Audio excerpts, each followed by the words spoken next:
welcome to My Stable Relationship, an equestrian performance podcast where we will deep dive into the mindset and management challenges of ourselves and of our peers. Our discussions will allow you to learn from experts, encourage you to set audacious goals, overcome challenges, and develop actionable plans. Ready?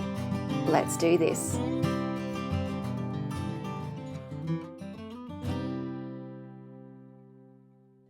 Hello everyone, and welcome back to My Stable Relationship. As a reminder, and before we get going, for the month of July, I am giving away 25 free introductory performance coaching sessions. These sessions are perfect for any equestrian who has ever thought about performance, mindset, or life coaching. Come with a topic or just come as you are, and we will find our way in the session. The booking link can be found in the podcast show notes or in my social media bios at Journey of Equine. So I told you last week that I had woken up with a cold.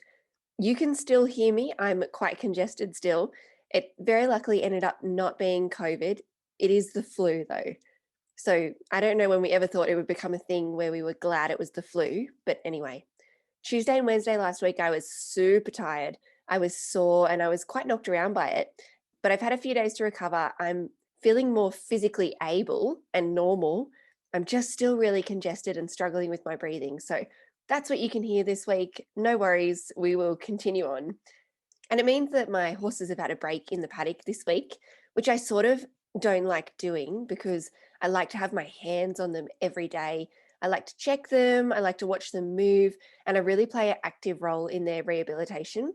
But my body just was not letting me do that this week. And this is actually a really important reminder to me. You know, the other week we talked about discomfort and inspiration, motivation. So when I was competing, I used a lot of discomfort motivation to get me to ride and to train the horses.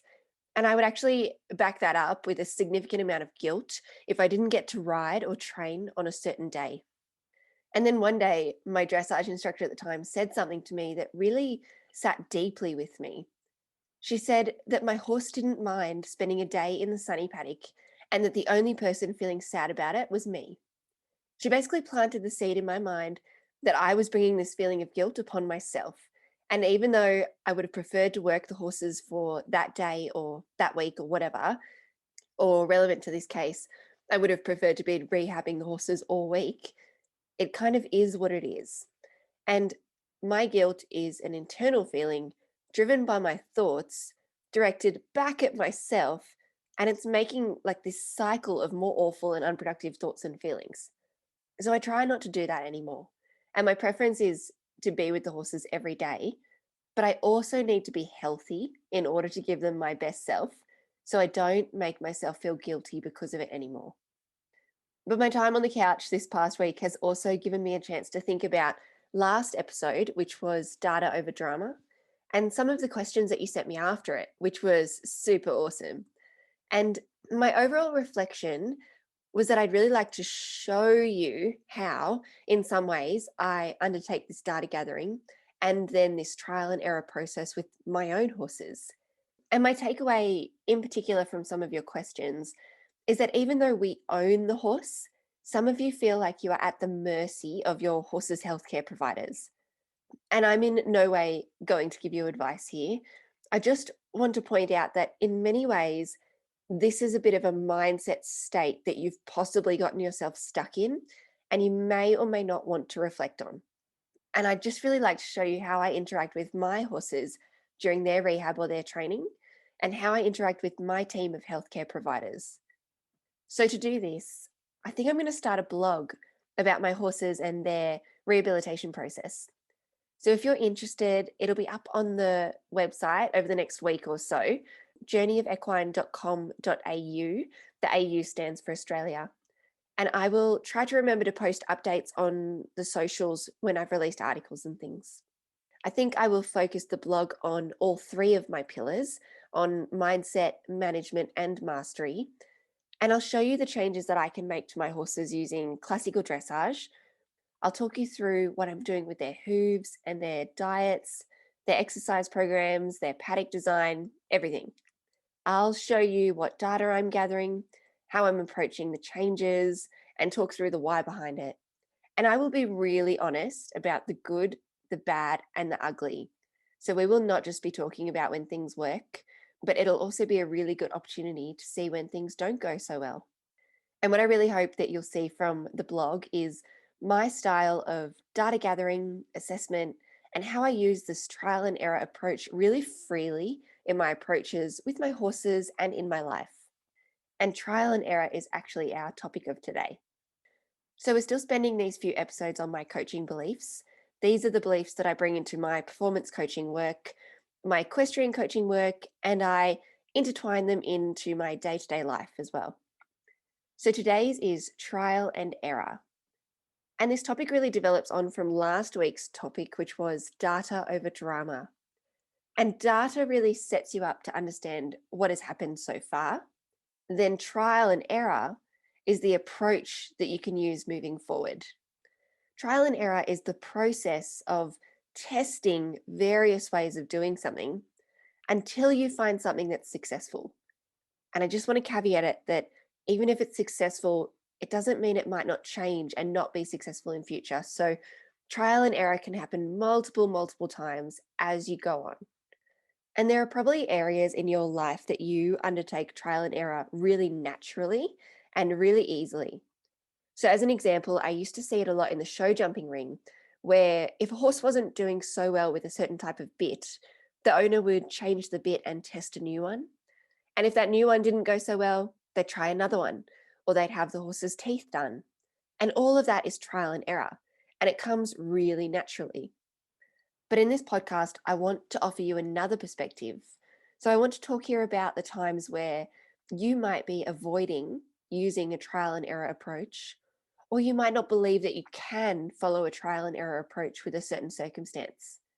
And some of you will know exactly what I mean by that. But some of you might be thinking, no, I know exactly when a trial and error approach is appropriate. And I just want to challenge you. I believe that a trial and error approach can be extended to so many significant and complex decisions in your life. For example, I was speaking to a client the other day about them possibly quitting horses or like giving up horses totally. And this seems like a really black or white decision. Either quit or you don't quit. But I would argue that that's not necessarily true.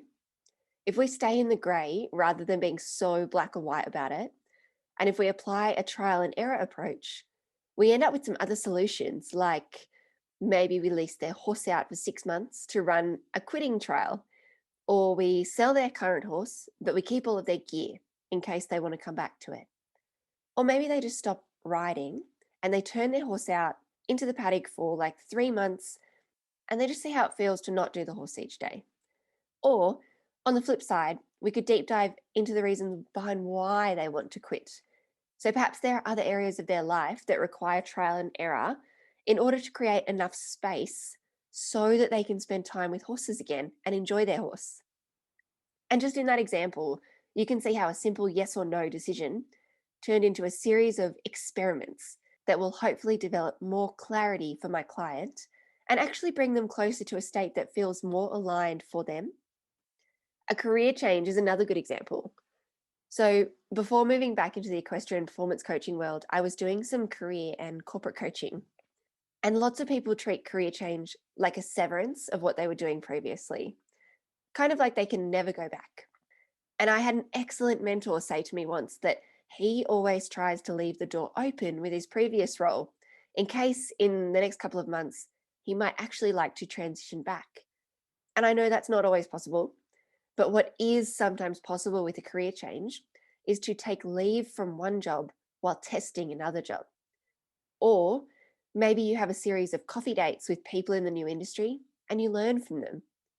Or maybe you think of that new role as a stepping stone from which you can also leave in future so that you don't feel so tied to it.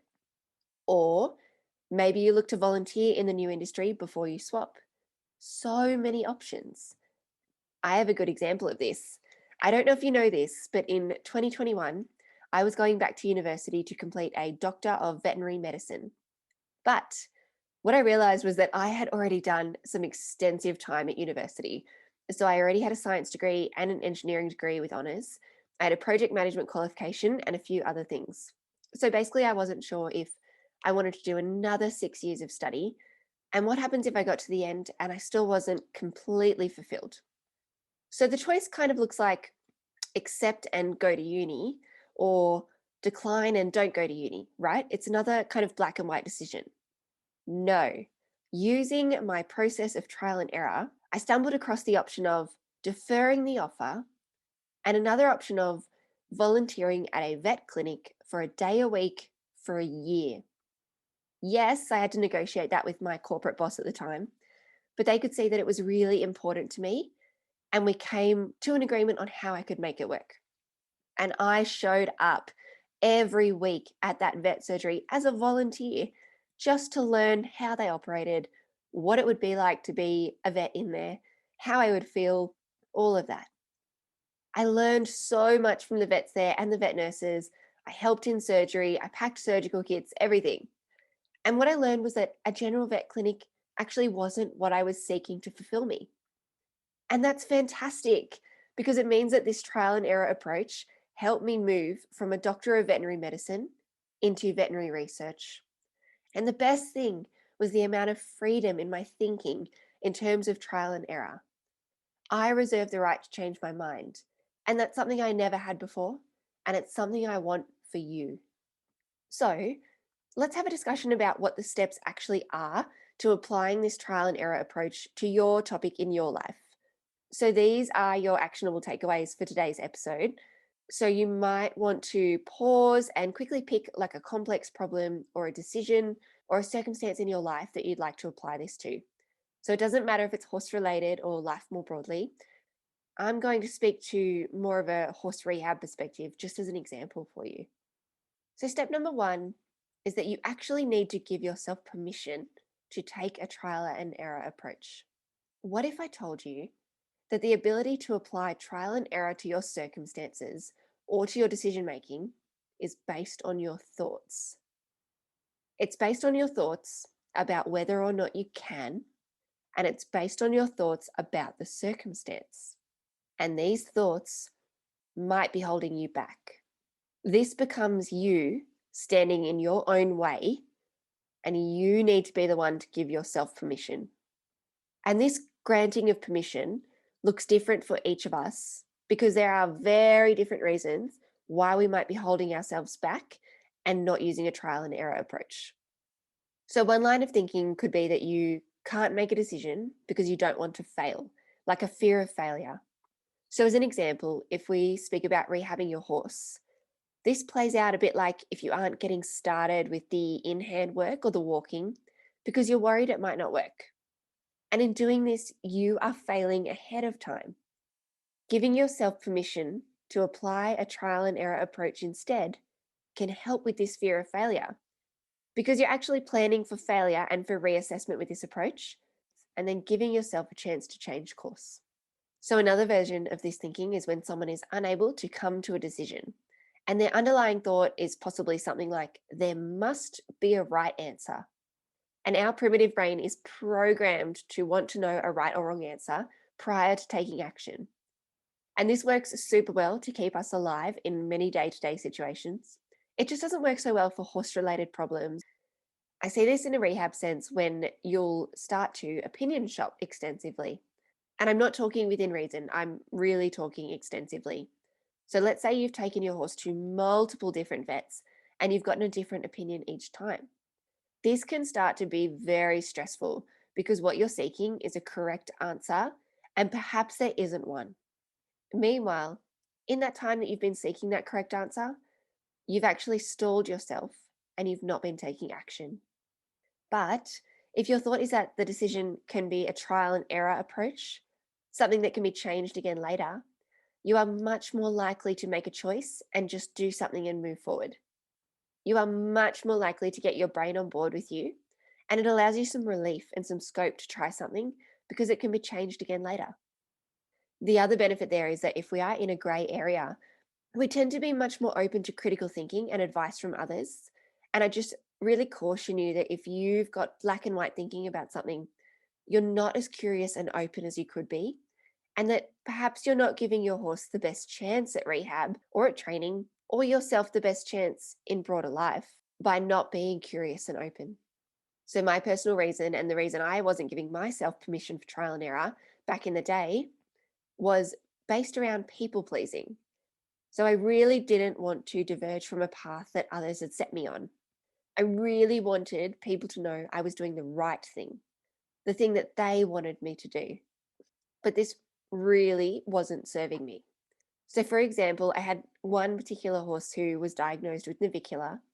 I really wanted to pull his shoes and give it a go rehabbing his caudal hoof barefoot. But my dad was a qualified master farrier at the time, and I had another master farrier from the UK doing my horse's hooves for me. And I just really felt the pressure to do what they said rather than think for myself. And this gets even more interesting because they were putting absolutely zero pressure on me. In fact, the day that I did pull his shoes and commit to doing something different for his navicular, they both kind of shrugged their shoulders and continued about their own business. They both totally supported me. And it was a clear moment where I could see that my people pleasing tendencies were actually about me, my thoughts, and all in my mind. It is very one sided. The thought that helps me now applying trial and error to my horses is something that I learned from Pete Ramey, who is a hoof rehabilitation specialist. The thought that Pete shared was that if a method, so a training method, a rehab method, whatever, if a method fails even just one horse, then it's a tool and not a rule. And what we're finding in this horse world is that there is a whole lot of tools, but not many rules. Let me say that one more time. If a method fails even just one horse, then it's a tool and not a rule. And what we're finding in this horse world is that there is a whole lot of tools, but not many rules. And this made total sense to me. And it was the one thought that pushed me over the edge and allowed me the permission I needed from myself to use this trial and error approach in all that I do, horse and life related. So, to recap step one, I need you to identify the thought that is holding you back from using the trial and error approach. Then I need you to answer the question, how can a trial and error approach help me move past this thought to action? You need to give yourself the permission first. Step number two is how we actually decide what to do next. We spoke last week about gathering data instead of sitting in mindset drama. So that's one option. Look at your data, see what it's telling you and what trends you can find. And often this will narrow down for you the next best option anyway. Another way could be a short brainstorming session with yourself for whatever possible options you might be able to come up with. So, some tips here are to just leave that piece of paper or the page on your computer open and come back to it at different times over like a week, because your mind will randomly come up with new options as you face different mental states throughout the week. And then the other option is to do a bit of research. I know loads of you have a beautiful library of horse books or you have access to the internet, etc. But I just want to caution this with one big thing, and that is to not get stuck with too many different options or opinions. If it's getting overwhelming or there's too many pathways, stop the brainstorm and stick with what you have.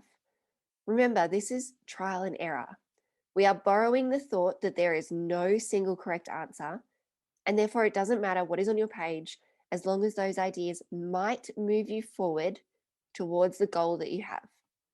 You also need to be really careful of who you consult about the pathway forward.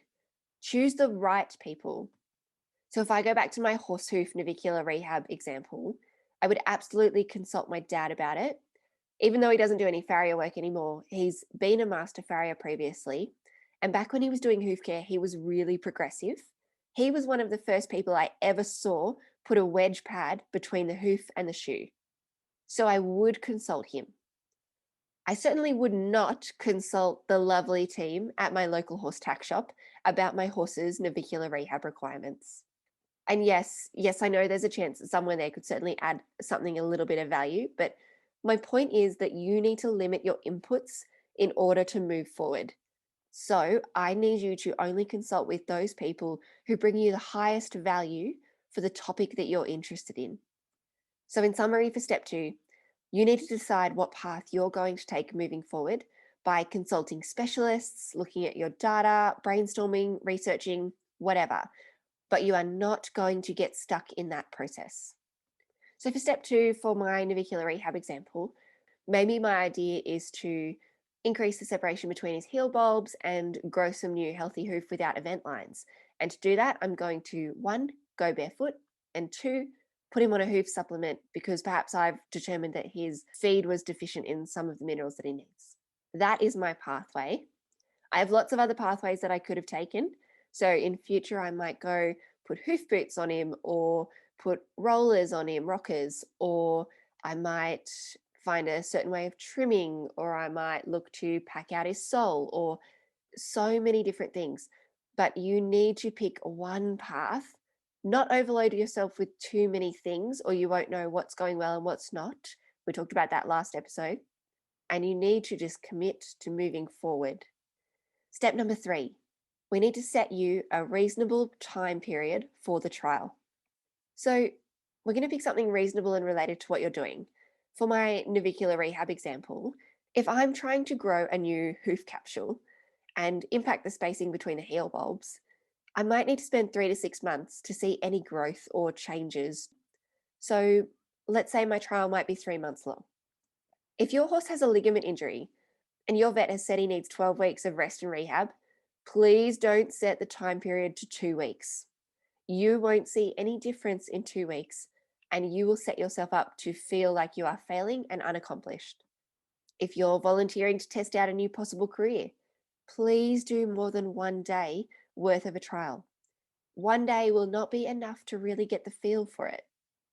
Remember what I said before? I spent a year, once a week, every week, going to that vet clinic. So just pick, using your best current thinking, how long you're going to follow one pathway for a trial and error approach.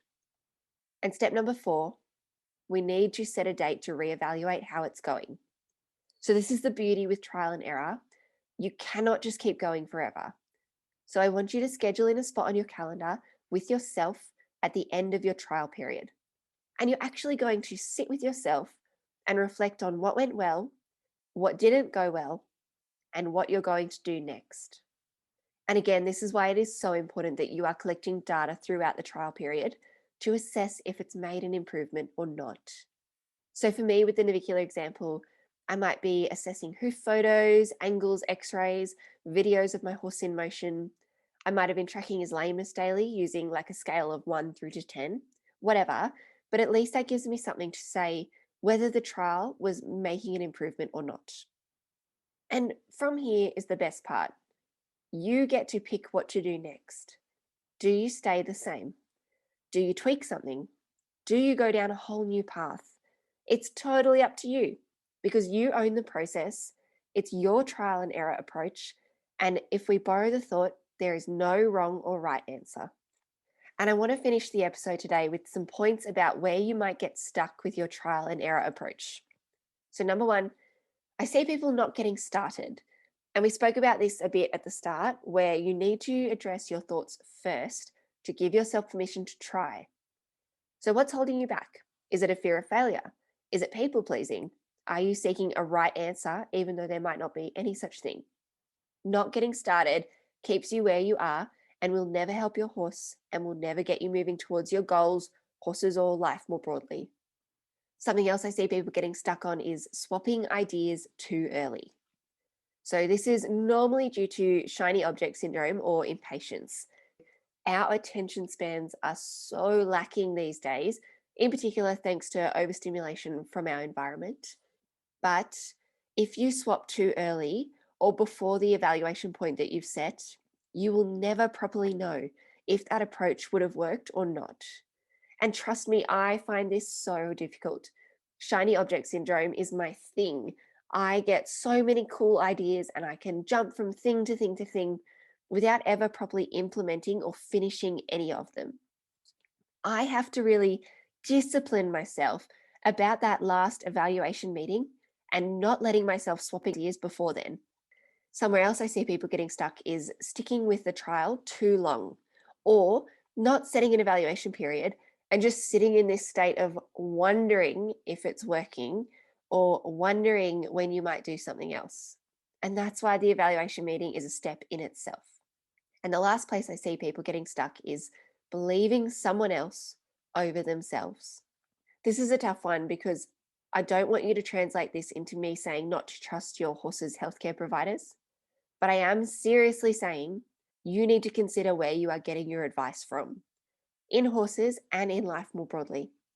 I need you to stop accepting advice from people who don't have the appropriate qualifications or from people who don't specialize in what you're asking about.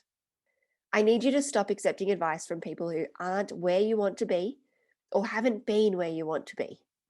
And on that note, let's just recap our steps from before. So I want to encourage you to start using a trial and error approach in your equestrian pursuits or in your life more broadly. So give it a try this week by choosing one current complex problem or decision and trying to think of it as solvable by trial and error. So step 1, give yourself permission to undertake the trial and error and address your thoughts about it. Number 2, decide what to do next and which type of trial you're going to undertake. Number 3, set yourself a time period for the trial. And number 4, set yourself an evaluation date. And if you want to chat about your trial and error approach or your complex problem or your decision, please DM me on the socials at Journey of Equine. I would love to hear about it. And before you go, I want to remind you that to celebrate the podcast launching and to thank you for all of your support so far, I am giving away free introductory performance coaching sessions during July. I've really loved meeting everyone so far who has signed up, so thank you. This is the perfect opportunity for any equestrian who is perhaps feeling confused or stuck with their horse, or even if you feel stuck in life more broadly. You can bring a specific mindset or management topic to chat about, or just come as you are, and we will find something in our session to talk about. There are some prompts in the sign-up sheet, so just fill them in as best you can, depending on what you're hoping to speak about, and we will go from there. The sign-up link is available now in the podcast show notes and in my social media bio at Journey of Equine. If you think you would like a chance at performance coaching, or if you know another equestrian who would, please head straight to the link and sign up. There are a few slots left. And as a side note, if any of those time slots don't work with your current time zone, can you please just send me a DM? And if there are some available, we can work to swap to a better time zone across both our calendars. And with that, I just want to say a big thank you for tuning in today. Please subscribe, follow along on the socials. The links are in the show notes. Have a wonderful week, everyone, and I will speak to you soon. Thank you so much for listening. My goal is to help you more effectively train or rehabilitate your horse by focusing on your mindset and management, both inside and outside of the arena. If this sounds like something you'd like one-on-one help with, or if you'd like to follow along for more, come and join me on Instagram or Facebook at Journey of Equine. The links will be in the show notes. Have a great week, everyone.